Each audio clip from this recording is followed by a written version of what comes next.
Assalamualaikum warahmatullahi wabarakatuh. Halo teman-teman, perkenalkan nama saya Siti Nur Aulia Laima dari program studi S1 Keperawatan kelas C Universitas Negeri Gorontalo.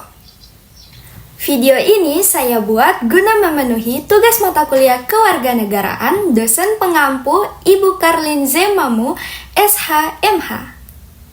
Nah teman-teman, pada kesempatan kali ini saya akan membahas mengenai kasus disintegrasi nasional di Indonesia.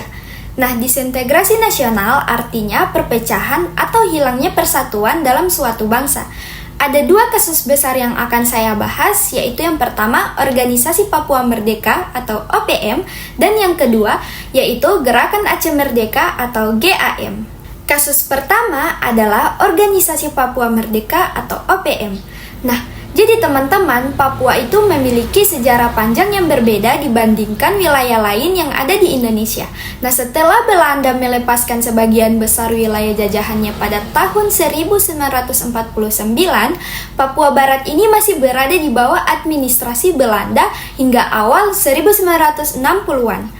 Nah, Indonesia menuntut agar Papua dimasukkan ke dalam wilayah NKRI. Namun, banyak pihak di Papua yang merasa memiliki identitas tersendiri. Nah, baik dari segi budaya, sejarah, maupun politik.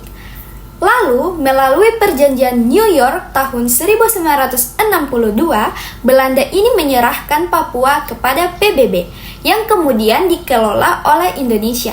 Nah, pada tahun 1969 dilakukan penentuan pendapat rakyat atau PEPERA, di mana Papua secara resmi menjadi bagian dari Indonesia.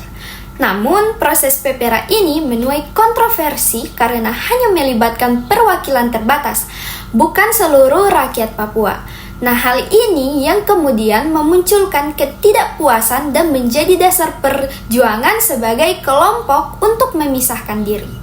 Nah, teman-teman, Organisasi Papua Merdeka ini muncul sebagai gerakan separatis yang memperjuangkan kemerdekaan Papua.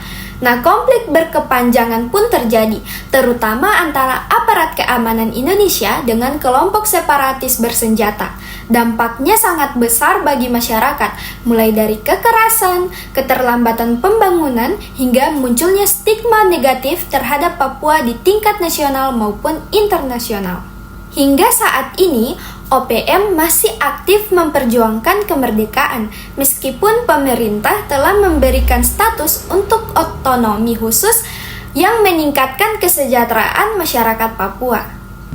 Jadi, kasus OPM ini termasuk disintegrasi teritorial karena berusaha memisahkan wilayah Papua dari NKRI.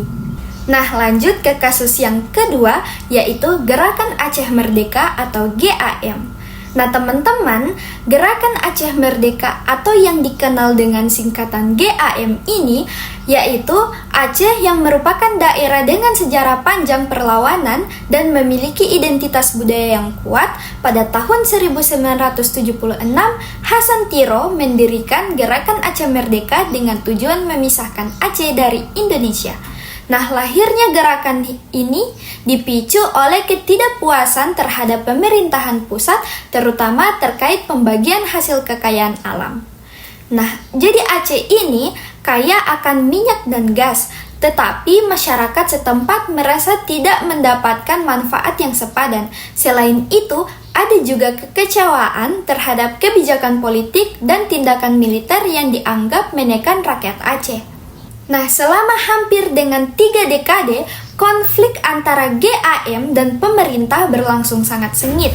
Pemerintah beberapa kali melancarkan operasi militer untuk menghentikan perlawanan, tetapi justru menimbulkan banyak korban jiwa dari kalangan sipil maupun kombatan.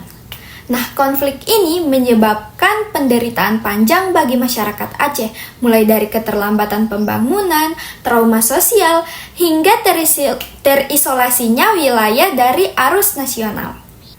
Titik balik terjadi setelah bencana tsunami pada Desember 2004 yang menewaskan lebih dari 150.000 orang di Aceh.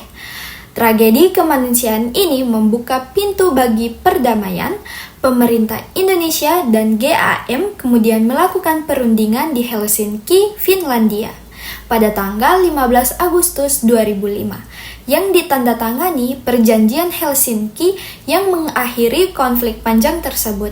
Isi perjanjian meliputi penarikan pasukan non-lokal dari Aceh, perlucutan senjata, GAM, serta pemberian status otonomi khusus bagi Aceh, termasuk hak membentuk partai politik lokal.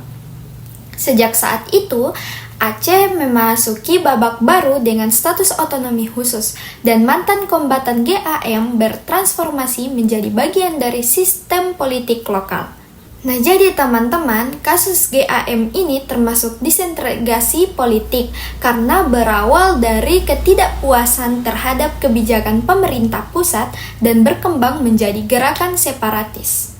Nah, teman-teman, demikian pembahasan saya mengenai dua kasus disintegrasi nasional yang ada di Indonesia, yaitu Organisasi Papua Merdeka atau OPM yang termasuk disintegrasi teritorial dan Gerakan Aceh Merdeka atau GAM yang termasuk disintegrasi politik. Nah, dari kedua kasus ini kita dapat mengambil pelajaran bahwa penting persatuan bangsa harus selalu dijaga dan perbedaan pandangan sebaiknya diselesaikan melalui jalan damai, dialog, serta keadilan bagi seluruh rakyat Indonesia. Nah, semoga kita semua sebagai generasi muda dapat berperan aktif menjaga keutuhan negara kesatuan Republik Indonesia dengan menghargai keberagaman, memperkuat rasa persaudaraan, dan menumbuhkan semangat nasionalisme. Terima kasih atas perhatian teman-teman semua. Wassalamualaikum warahmatullahi wabarakatuh. Bobby Valentino.